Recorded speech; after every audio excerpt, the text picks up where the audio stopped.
If you could, like, we have a great grandma, but if you could just design a grandma from the ground up. Oh, what's my first step when I'm designing ground up, working on a grandma? I feel like I'm just going to compare and contrast to our grandma. Blank slate. Blank slate? That's really tough. I'm going to start with Betty White because I think she's the ideal grandma, and then I'll work from there. I feel like she's racist, so less racist Betty White is where... No, you're thinking of someone else. I feel like they're all racist. Betty White's dead.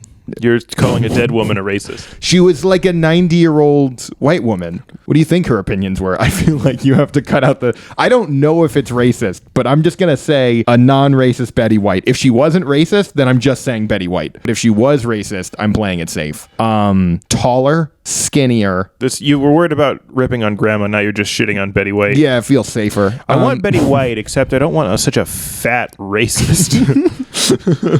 Yeah, less... I guess just saying more northern. You know, I'm just shitting on the South. A more northern Betty White. One that's a little taller, little skinnier, maybe a little less southern charm. Picks up the pace a little bit. I feel like a lot of people don't... When they're making their ideal grandma, no one ever considers how slow old women are. So just one with a little more speed, maybe a little spice behind that tongue. Oh, you mean like conversationally quick? Or Both, faster. I don't want to see that grandma shuffle when we're at the grocery store. It feels like now you're shitting on our grandma again. I'm not. It seems like that's the inspiration for this. I'm shitting on general grandmas. There's no grandma in particular except yours. Grandma as an institution. Yeah, as an idea. So I'm guessing a little taller, a little faster, maybe a little quippy. I still love good card playing, but I'd prefer poker. Yeah, instead of the classic pinochle or bridge grandma. Yeah. I don't care about it. I want one that's like into gambling. Maybe has a history, went to prison for a few years, has a felony under their belt, something a little spicy. I don't want something non-violent though. I don't want drug offense. I think that's kind of lame. Maybe they tried to rob a bank non-violently. Something that put them a few years. They got some wisdom on the streets. She tried to go into a bank and just act like a confused grandma and walk out with all the money.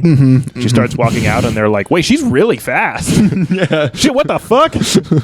Catch her. She looks like skinny Betty White. And she's like, thank you.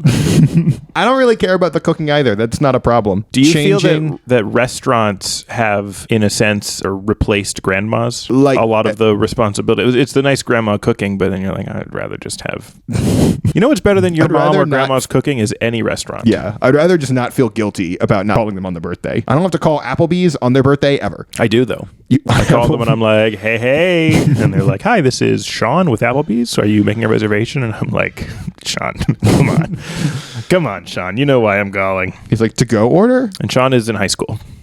If I was designing a grandma, I think I think picking a grandma as a template pigeonholes you a little bit. So I'm keeping it. All I know is that she's going to be big.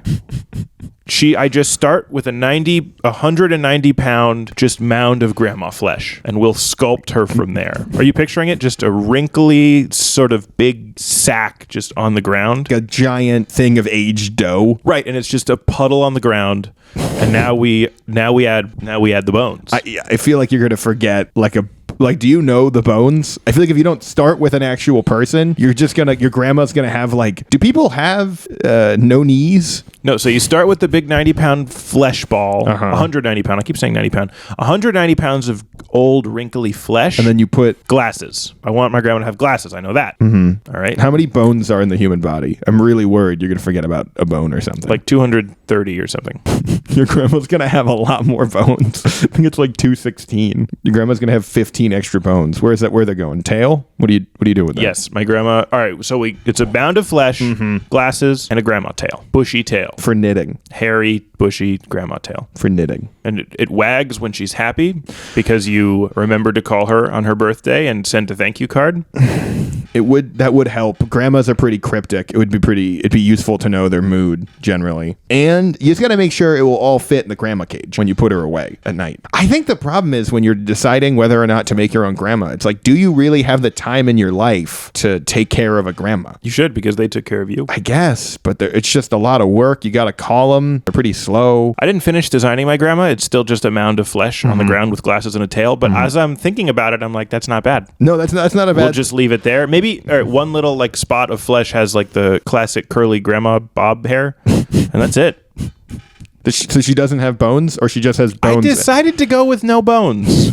But I feel like no bones is better for hugging. I want to just hug an amorphous, and she wears a dress. I'm worried you're not considering that concentrated old person smell that's going to get really trapped in the dough. There's no air getting out of it. It's going to smell. I'm excited. People are going to be like, what do you and your grandma do together? Do you play cards? And I go, no, I just need her. I need her, and then I rolling pin, and that's how we get all the mold out. She goes, ooh. She doesn't talk. She has no ability for she can't breathe. Self-thought. Oh my. She's a mound of flesh. Oh, geez. But I love her. Yeah, that's the She's big. People will see her and they'll go, damn, Nick, your grandma is big. And I'll go, thank you. Yes, I designed her to be that way. She would be like, our real grandma would be the Christmas grandma, and then this grandma would be the Thanksgiving grandma. No, I'm not going to give mound of flesh grandma Christmas. Who gets Easter? Easter would be fun with mound of flesh grandma, because you're like, where's all the eggs? And you're like, they're in. I know where they are. Let's open those folds, grandma. And you get in the folds. It would just be everyone would put their hand in this weird doughy jelly. And it turns out that's not where the eggs are. And you're like, oh. Yeah. Well, it feels, you pull out an egg, but it's not the Easter egg. It's like a different kind of, it's like a weird your alien. Hands soaking wet. You're like, Jesus. I love the grandma house smell. What if you found out the grandma house smell was something awful? Like what? One 30-year-old just piece of cheese that grandma lost in the 80s. And you're just like, it just reminds me of childhood. And then she finds it and it's every grandmother. It makes your face melt and you're like, oh God. Every grandmother that exists has this cheese. Women in their 50s lose single pieces of cheese around the house as a defense mechanism so that it creates this natural smell so it wards away predators as they get older and they can't as easily protect themselves. But the kids love it. Grandmas do all have a smell. I feel like it's like almost like a pheromone, but like the opposite. Yeah. Like how young people have pheromones for attraction, grandmas have pheromones to attract grandchildren. Not even theirs, just whatever. I feel like certain people would monopolize on that pheromone. Who? Pedophiles. Mound of flesh grandma? I feel like people would take mound of flesh grandma, put her in a truck, and then drive around and be like, hey, kids, come play with your fleshy grandma dough. I would hang out with mound of flesh grandma, and I would talk to her, and she wouldn't answer, and I would just keep saying stuff louder, like she was a regular grandma. I know she has no ears, but I would pretend. I'd be like, Grandma, how you doing? Grandma, how you doing? She doesn't hear so good anymore. And when she was, I would show old pictures of her when she was a hard ball of like a just a perfect sphere of tan marble. Those old black and white photos where everyone's looking straight at the camera, and then there's just this rock of a woman. Just not even of a. She's wearing 70s clothes. She has like a tie-dye shirt and like bell bottoms, and she's just a sphere. Oh, I imagine more of an egg shape, but yeah, sure. Either way, it doesn't matter. Ew, dude, that's your grandma. Don't imagine your grandma's egg-shaped body. she's fucked up. Yeah, people always talk about how back in the day she was beautiful. It's like, I think she's an egg. Dude, back in the day, your grandma had no edges. Just smooth. Oh, yeah, those curves. Smooth and heavy. They're like, I think the curves are supposed to be like this. Yeah, it's just one continuous curve. Oh, yeah.